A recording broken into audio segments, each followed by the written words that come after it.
Hello and welcome to Entrepreneur Journey. And today my guest is Daniil Kleyman. Hello, Daniil. How are you? I'm doing good. How are you, Doug? Doing wonderful. And I've known Daniil for quite a while. I don't remember the first time we met. It might have been at a Charleston mastermind. It's been well over 10 years. Yeah. You were a single man when I met you with no children. How things change Yep. rapidly, Yep. apparently. But by the time we had the second kid, I think we finally found out how it happens. And Nice. Yeah. figured that out. So So tell us a little about yourself and your business and what you do. sure. So I live in Richmond, Virginia. I've got multiple companies, but the two primary businesses are I develop real estate, and that entails anything from building single family houses to sell to small multifamily and mixed use properties to large apartment complexes and all of that stuff we keep in our rental portfolio, and our management company then takes over the management and we own and manage those assets. And then I have an internet marketing and software business that helps real estate investors. We have a software called REHAB. We also provide educational courses, free paid courses, but it's all geared towards helping real estate investors perform deal analysis, deal marketing, raise capital, and do project management. So both of the businesses kind of work hand in hand because we use the software in the business, create education based on real world experiences. So it tends to kind of flow together. So that's me in a nutshell. Going deeper, I'm first generation immigrant from Russia. I came here when I was 12 years old. I've got a background in corporate America that was a 6-year stint of multiple misadventures and firings or borderline firings, and I'm just thrilled to not be there anymore and don't ever see myself going back to that world. So, that's Yeah. that's kind of the 30-second summary. Well, I feel like that's the mindset of a lot of entrepreneurs. Once they become an entrepreneur, they basically become unemployable. So Yeah, it's just, there are pros and cons to everything, and not I don't think everybody's cut out to be an entrepreneur, and some people are meant for it, and some people are like me and just never had uh, very much luck taking orders from other people and being subordinate to other people, and have never felt at home in any workplace. But other people, the world needs employees. If we were all entrepreneurs, the world would collapse pretty quickly. So not yeah, not everybody can or should be doing what we're doing. that's very true. So I have a few more getting to know you questions. Sure. So what is your favorite snack food? What is my favorite snack food? You know, it, it it's always things that we shouldn't eat, but cheese. Hmm. I could snack on cheese all day, every single day, and I would die. But that's kind of my guilty pleasure. Now, like, is it gourmet cheese or is it like Kraft cheese? No, man, you give me a decent piece of Gouda. Oh yeah, good is my favorite. Yeah, just give me some Gouda, and um I can roll with that for months straight. Yeah. You know, I look for Gouda flavored like chips and things like that when I'm at the store. So yeah, I get the love of Gouda. it's great, but American American is not great for snacking. You need bread, but American is good. I used to hate Swiss cheese when I was a kid, and now I Mm, love Swiss cheese. mm, Think, mm-hmm, weird how your taste just changed, but mm-hmm. um, so yeah, but yeah, I don't. I'm not the guy that goes to the grocery store and goes to that gourmet cheese aisle and picks Mm. through the really funky, crazy French cheeses. The, I like that stuff, but I'm not a connoisseur of by yeah, any means. some people are like the worse it smells, the better it is. Yeah, with a good wine, some Hmm. stinky, smelly, funky French cheese. I can Yeah, go for that, but that's not my. I'm not. yeah. I'm a caveman. I'm not sophisticated. be, I can eat anything. So Now that you've been a married man for a while, what is your favorite part of married life? probably kids.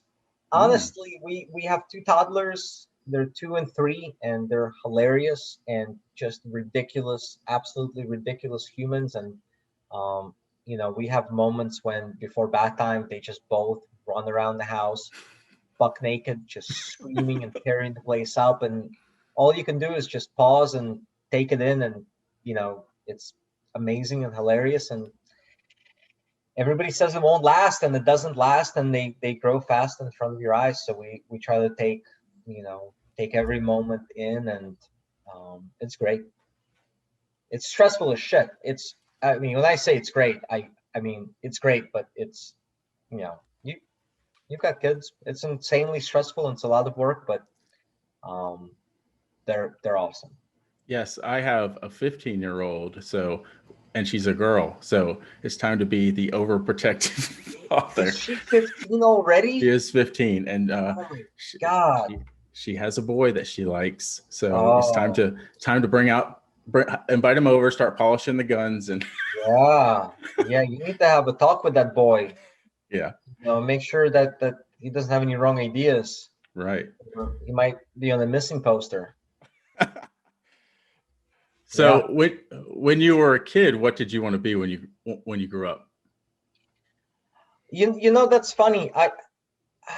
It's almost corny, but I kind of wanted, I mean, obviously when we're little kids, everybody goes through the soldier, fireman, Mm, whatever, but like I I had this entrepreneurial streak from when I was like mm. 4 or 5 years old. My first business venture was I I think I was not even 5 yet. It was in our apartment in Moscow.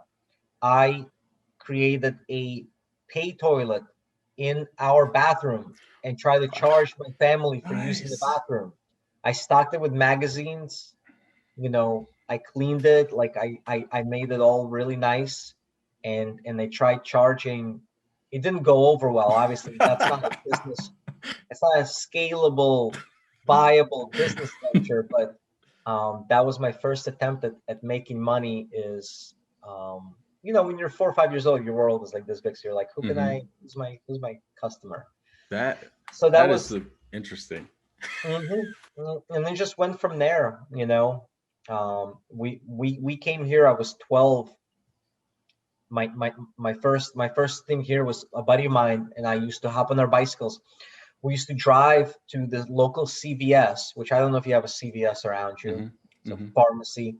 We used to buy Russell Stover candy bars for $1. We would just buy as many of them as we could, and then just go to the surrounding neighborhoods, go door to door, and flip them for $2 a piece. And some people just didn't care. Some people started asking us like, oh, are you fundraising for your school team? And we would just be like, yes, yes we are, yes we Nice. are, for the wrestling team. But we would, I mean, we were like 12 years old. We would make 50-70 bucks a day, and for us that was just, Yeah, that's a that lot for that age. was incredible. Yeah. And so I've always kind of had that streak of, how can I be self-sufficient? How can I make money? How can I create something out of nothing? So Yeah, that's I that's I always could been. see how that original idea of from the candy went into real estate. I could see that transition all the way from back Yeah, then. I'm telling you, man, flip some candy bars. Yep. They who doesn't like chocolate? Right. Right. Mass appeal. So yeah. So, what is the most favorite thing you have ever bought yourself? It- I don't really buy myself very much. Like I could live in a tent with, I have, like, you see my company shirt that I'm wearing. I probably have like 20 of these shirts, and like that's my entire wardrobe. I have one pair of jeans. So I don't really buy myself very much. But we do like to travel. I spend money on experiences. Hmm. So I mean, my favorite thing that I can probably think of is, last fall. It was my 40th birthday. and I did something that I wanted to do for a very long time, which is we chartered a 100-foot yacht for a week in Florida. We wanted to do the Caribbean, but it wasn't. You couldn't get into Caribbean Right. because of COVID. So we chartered a 100-foot yacht with a crew, with like a 3-person crew. And it was just myself, my wife, and my brother and his wife. And we had this yacht used to belong to like a sheik in Dubai until the current owner in Fort Lauderdale bought it from him. It was just this ridiculous boat, and we had a captain, a skipper, and like a full-time chef on board, and we just sailed around the Florida Keys for a week, and it was just an incredible experience that made for a very memorable birthday. Yeah, So that sounds like a really awesome experience. yeah, it didn't suck. So just a few more questions about your entrepreneur journey. You kind of told us your first entrepreneur endeavor with the toilet and then with the candy bars, but as an adult, what was your first business?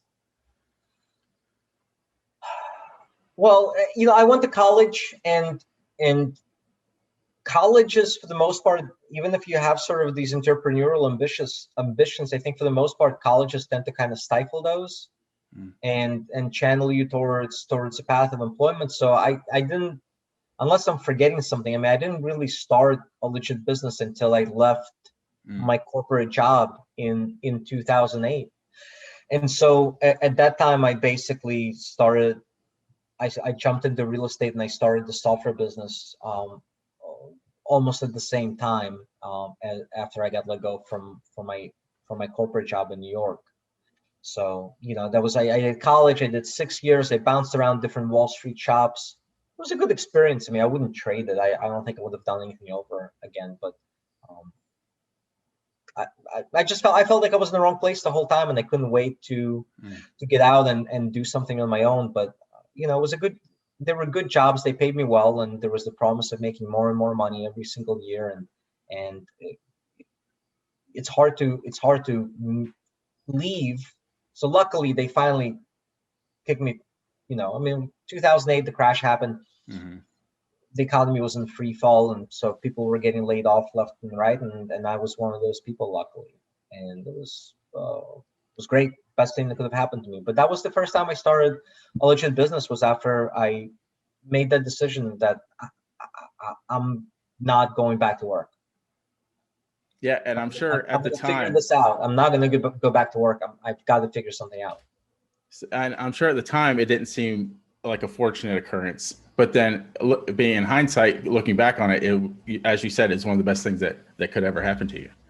Look, I know it's easy to say now that hindsight 2020, it was a great thing to happen to me, but honestly, I felt the same way when it happened to me, because it was like I was almost being put out of my misery, right? Like I was not happy where I was. I was not happy. I felt like I wasn't building anything, creating anything. I had a job that from outside was fairly prestigious, and many people would have taken my place gladly, but I never felt like I was creating anything of value to the world, building anything. And I, when they let me go, they did me a favor, and I viewed it that way, because I could have chosen to go and apply to other jobs. Yeah, I was 28. I didn't have very much savings. I could have chosen to, I had connections. I was coming from a very good firm. I could have landed another job pretty quickly, even during the recession. But I made that decision of, I'm not sending out a single resume. I'm done. I'm done with this world. And I did that because I asked myself a very extreme question. I said, okay, you've been let go from this job. Is there any job at all? Forget reality. Is there any job at all that I could land tomorrow? If somebody said, Daniil, you wet behind the ears, 28-year-old idiot, right? You're now the CEO of a Fortune 500 company with a $20 million a year salary, access to the company private jet. Like, would you be excited to come into work next week?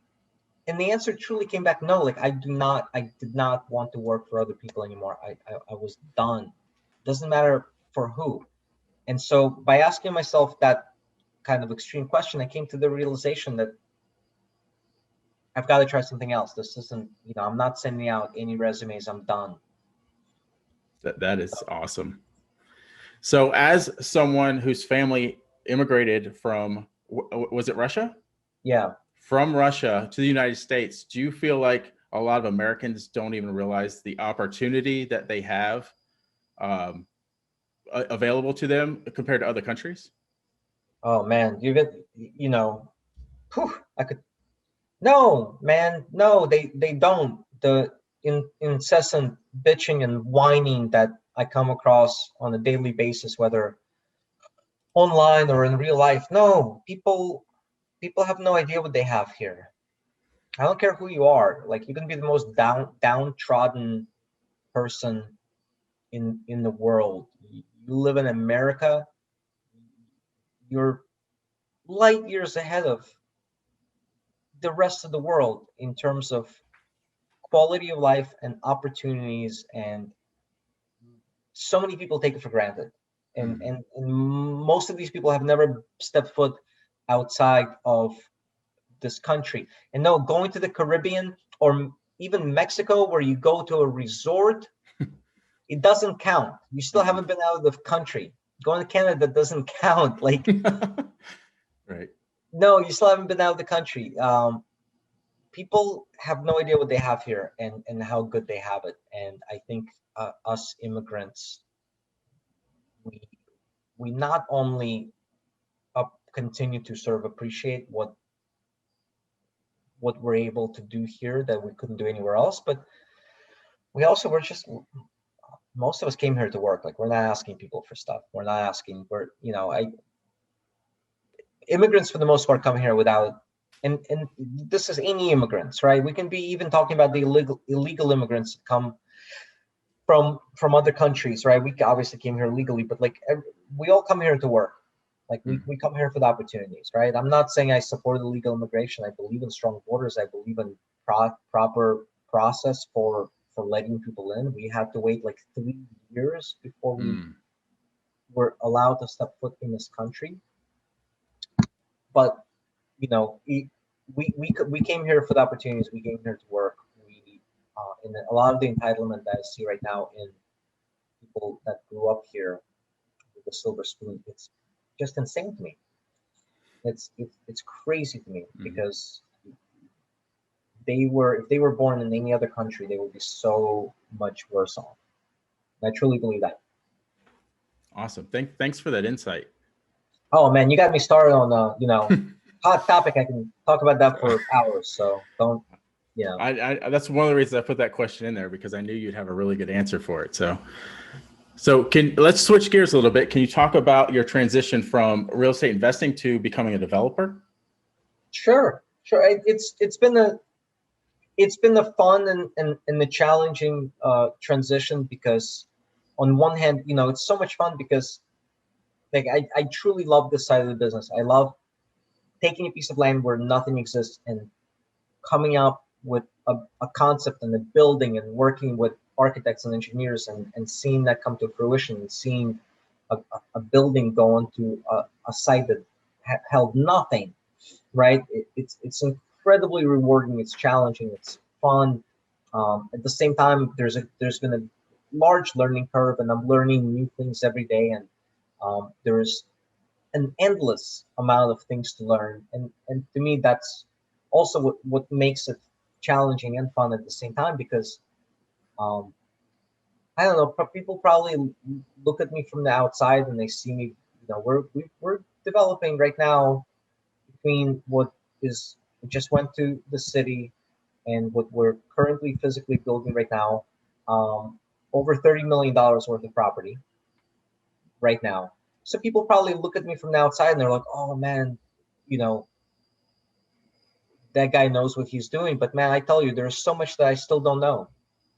There's so much that I'm still figuring out and asking questions about, and figuring out how to do better. And I'm meeting with our engineers and contractors, and I'm like the dumb guy on the job site, just asking questions about, this and that. But it's fascinating to me, and every day there's new things to learn, and Yeah. it's not a business where you ever feel like you've made it or you've got it all figured out, because if you start feeling that way, you're going to get run over pretty quickly. Right. So So one of the things, like following you, I see a lot of these developments that you're doing. And one of the things that I think is really cool is you take something that was not beautiful before and you beautify it. It's really cool how you see the before and after of what you've done, and it yeah. transforms like a whole city block. Well, so I started out doing redevelopment, and most of what we're doing now is ground up development. Mm-hmm. But we still do the renovations. I cut my teeth for the first probably 6 or 7 years on taking historic properties that are 100+ years old, and gutting them out, down to the studs, and restoring them. And it's a painstaking, hard process. It's rewarding. We still do it. We recently finished a project where we took a building that by every measure should have been torn down, and we preserved it, restored it. Now it's got really high-end Airbnb units and a couple of businesses in it, and now we're developing around it. But most of what I do now is ground up because it's more predictable, and it's a much easier process from an execution standpoint than restoring something old, because you generate a set of drawings, and if you design the project properly, and if you work with good people and smart people, once you have a permit and shovels are in the ground, it's a fairly smooth process from there. So we do both, but I like the ground up piece of it better because it's just got less landmines than some of the restoration and redevelopment that we've done. Nice. So one of my favorite things about you is that you are not afraid to share your thoughts on just about any topic. So I love that you are genuine. Can you talk a little bit about why it is better to be genuine and authentic? Because in the online space, especially, you see a lot of personas. So can you talk about why you feel it's better to be authentic and genuine than have a persona? I think people appreciate that about you. I mean, first of all, people aren't dumb, and especially these days, and especially online, people are savvier than they used to be. And so if you're putting on a persona, and if you're fake, most people are going to see through that. What I see is a lot of people try to please everybody. I think that's kind of the biggest mistake that I see a lot of people with online followings or online businesses. I see them trying to please everybody and really worry about offending anyone. I think that's dumb. Also, like, I didn't sweat blood and tears for last 10 years to build my businesses and work for myself just so I can kiss everyone's ass. Right. What am I doing this for? If I can't be myself, if I can't be genuine, right? So to me, it's almost unfathomable to, have to put on this front where you have to try to please everyone. Some people aren't meant to be your customers. Some people aren't meant to like you. Some people aren't meant to be your followers. More often than not, if everybody likes you, nobody likes you. You're just not that interesting. You're vanilla. Right? You're vanilla, right? So be yourself. Like, why are you in business? Why are you bothering? We all have to be more careful now online, because you things could be misinterpreted, things can be misconstrued. So I think you need to be smart about things that you say, and especially when it comes to certain topics, you really have to sort of not be frivolous and willy-nilly with what you say and what you post. And, you know, I'm not saying you should be offensive. I'm not saying you should be insensitive or you should be racist or you should, like, don't be an ass, but at the same time, be yourself. If you have points of view, if you think, you know, we love our clients, for example, but like if a client is being an ass, like I'll confront them and I'll just be like, look, you're just not meant to be our client. Go away. Like, we don't need to do business with you. We just don't, right? So be yourself, and a lot of people will appreciate that about you. But there's also a line, right? Like I see some people try to just please everybody and be very vanilla. I see other people and like in the real estate space that just, they're that guy that just Facebook post after Facebook post about, you know, whatever way they lean, right, left, like who gives a shit? But like, it's too much, right? Like, you're tone it down. So I think there's a fine line to walk. Like, be yourself, but like, don't be that idiot that's screaming at the top of their lungs all day long on social media, because you're not going to change anybody's mind anyway. You're just going to turn off a whole bunch of people. So I don't know if that answers your question. I feel like I just went on a long rant. Just be yourself, right? Like, people will either identify with you or they won't. And the people that will identify with the true you will be strong. You know, they'll have strong bonds with you. Yeah, and be your clients probably longer because you've built a strong relationship. Absolutely. Like, if nobody dislikes you, you're doing something wrong. Somebody out there should really dislike you. That's really, you should have some haters. Have some haters. Yep. Haters are fun. Yep. So let's switch gears back to real estate. Yeah. Why do you see, what is one of the main reasons you see people fail at real estate? I mean, there's a lot of reasons people fail at real estate, but I think right now a lot of people struggle with just, we used to all struggle with not having enough information. Now we all struggle with an overabundance of information and options and choices and gurus and advice. And a lot of people just don't get started. They overanalyze things to death. They can't figure out a clear path towards what they should be doing. Or maybe they figure out that path and veer off it too quickly and pivot to something else before they're able to see results. So I think an overabundance of information is a big thing. It's also, it's a grind, right?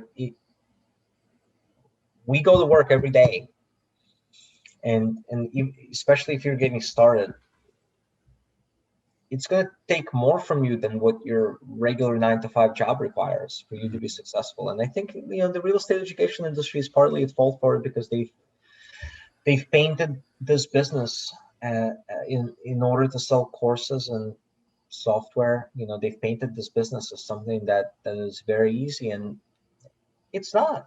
And especially not in this market where there's a ton of competition for deals.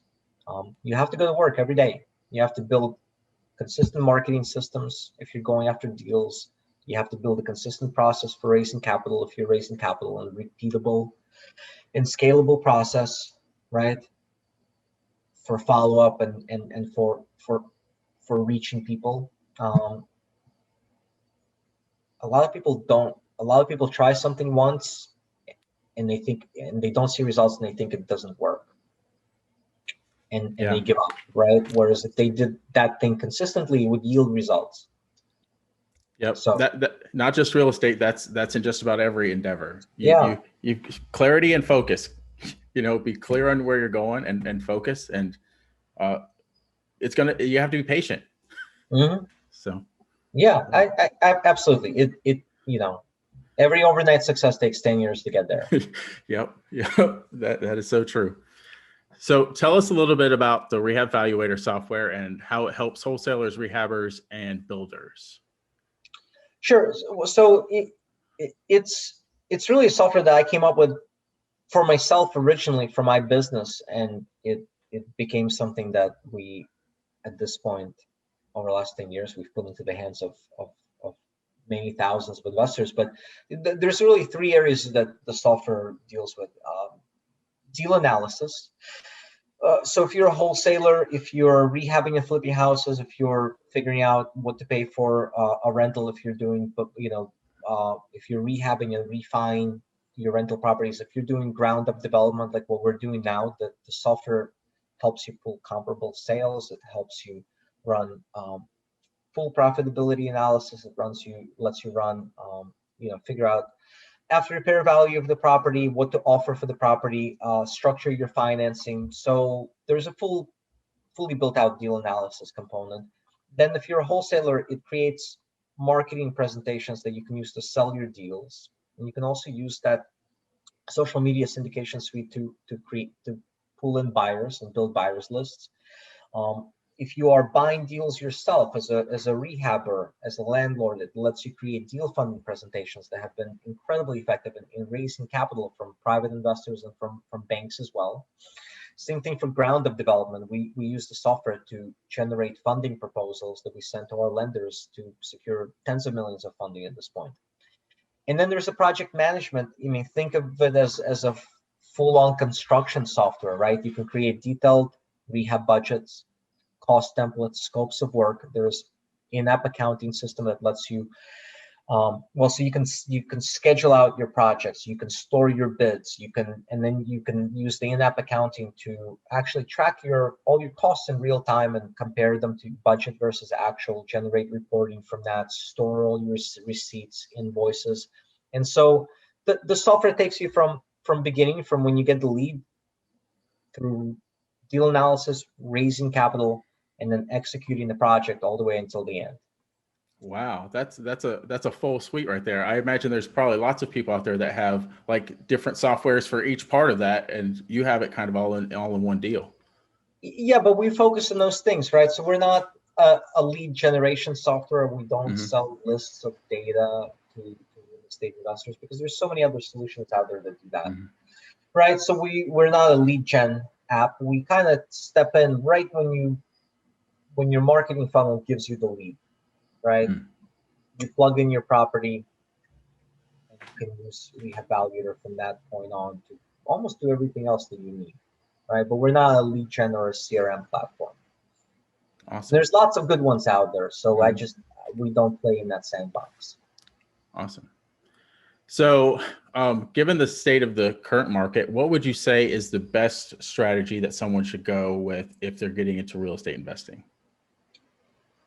So there's two ways I can answer that question. I'm a firm believer in residual income and in holding rentals. And I honestly don't think there's ever a bad time or a bad stage in the cycle to buy those, as long as your time horizon is long, and as long as you are not overpaying, and as long as you run your numbers, and as long as you're buying with cash flow. So even at the top, you can argue that right now we're at the top of the market cycle, which I'm not going to make that argument. But even if you think we're at the top of the market cycle, you can buy rentals that will cash flow well. If you're buying correctly, you can buy with some discount to the market value. And if you hold these long term, you're going to win. We bought my first properties. I bought at the peak of the last cycle. 2006, I bought my first rentals. Bought them from MLS. Paid market value for them, right at the peak before the crash, before things went. They were terrible deals. They came with a ton of deferred maintenance that I wasn't smart enough to figure out that stuff needed to be addressed. But they were in good location, and even as the market crashed, they stayed rented, and for the most part held their value. And in 2016, about 10 years later, I still sold them for 20% premium over what we paid for them back at the top of the last market cycle. If your time horizon is long enough, it becomes less and less important to try to time where you are in the market cycle, right? If you're buying something that cash flows, that is earning you a good cash and cash return versus how much money you're leaving in that property, if you're leaving money in that property, if you've got some room on the downside to where you can drop your rents without bleeding cash every month, right? you should be buying rentals, because 10, 15, 20 houses and whatever job you work, you can likely walk away from that job and support yourself. Right. So that's one way to answer your question. I mean, I'm a very, very firm believer in owning assets that work for you while you sleep.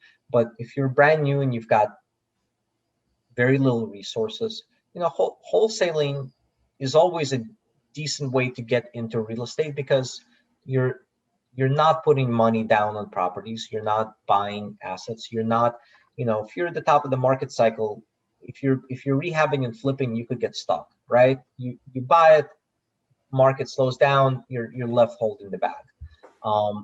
So it's a less risky strategy to get your feet wet in real estate, and wholesaling has always been that. Right now, there's a lot of people wholesaling, so it's still not easy. There's a lot of people going after the same deals, so it still requires work, but it's less risky. And if you think we're at the top of the market cycle, you're just flipping contracts, so you're not holding the risk, basically, right? Mm-hmm. You're putting very little money down on those contracts, and you can typically walk away from them. So it's a much less risky way to get involved in real estate, learn the market, learn the players, build relationships. So, get into wholesaling. Sounds like sound advice. So if someone was interested, I guess they'd have to be already pretty well into their real estate investing in order for Rehab Valuator to be a benefit to them. Was that correct?